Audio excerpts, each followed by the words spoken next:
What did December look like in the Middle Ages?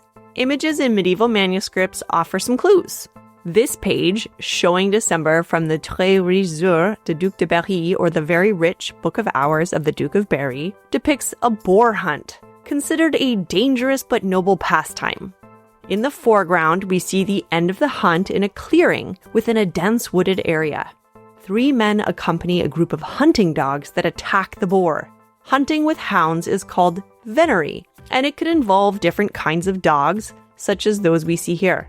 A man in a scarlet tunic holds the head of a slobbering dog.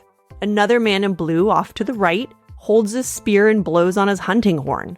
Across from him, a man in a red tunic with black and white checkered sleeves, who also holds a spear, pulls on a leash of a dog biting the hindquarters of the boar.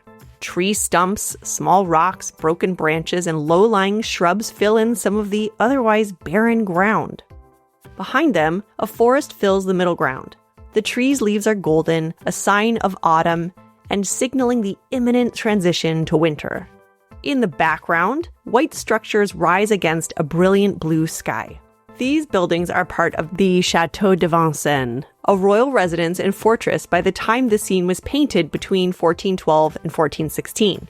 The chateau was situated on the outskirts of Paris, within the Forest of Vincennes, renowned for its excellent hunting. Above the scene is a lunette, that half-moon-shaped space that shows Zodiac Signs marking December's transition from Sagittarius, symbolized by a centaur aiming his bow, to Capricorn, symbolized by a sea goat, or in this case, a goat inside a shell. The ancient Greek god Apollo, here as Phoebus, represents the passage of the sun across the sky.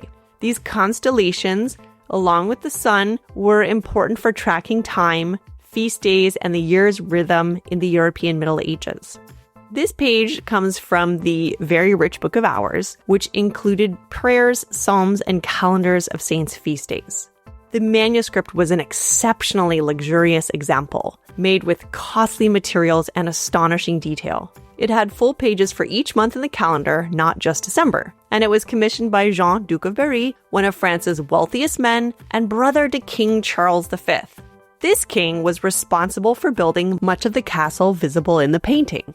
After he ascended the throne in 1364, Charles V set out to develop the castle as a royal residence and fortress. Now, this was happening at the time of the 100 Years' War, fought between France and England, and which lasted from 1337 until 1453. Having a reliable fortress for royalty was essential. This castle had a very famous central keep, or fortified tower, which is the tallest structure we see here. Many of the calendar pages in the Très Riches Heures depict the homes of the Duke of Berry and his family, such as the chateau seen here, as well as activities related to aristocratic life. This includes boar hunting, which was considered very dangerous because boars were aggressive and ferocious, with their sharp tusks that could kill hunters. Hunting with dogs, like we see here, was another sign of aristocratic life and social privilege. Much like the castle in the background and the luxurious, beautifully decorated book that houses the image.